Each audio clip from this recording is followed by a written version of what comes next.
Kojja. Kojja. Kojja.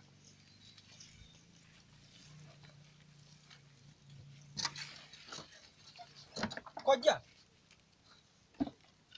Kono mbadde manyi wagenze ndabuzibu ki?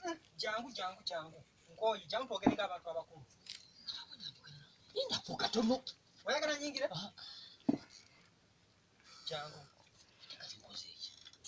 Bino ndikoyi. Sebo kati ongoba Ate ngoba. Ongoba. Mwana. Waneno juzi gwagamba social distance. Tuyambadde na mask onsemberera. Kati oli kungoba.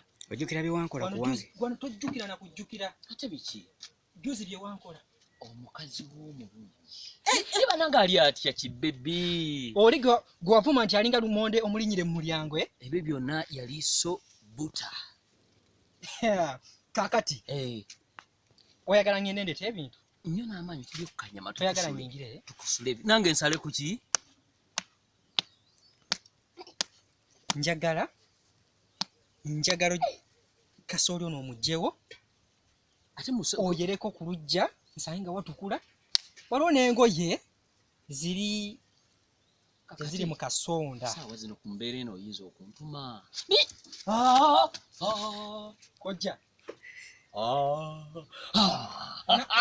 onabikola kaana kanga kamu kalinga kambata kakati tukole bwetu nenda kuyoola kasooli njere n'olujja tandika njoze n'engoye ntwala wali kasooli oleete ne mwengenda okumuyoolera wange kale kangenerete mwogeno lindako katono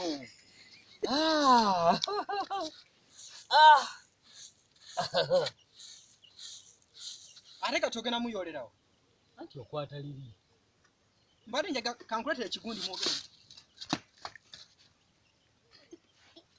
indako Joseph vaayo nenda kukola nze njagala kulaba ng'okutta liri ebisigadde bindekere ntegedde kwera lujja kuyoolawo kasooli n'engoye si byebi kati kwata liri tofuna akanyama niye ne mala nsanga tobikoze aganyabo siyinza butabikola mwana wange ngenda kubikola ntandikiddewo omulabiriza odduka odda mu nju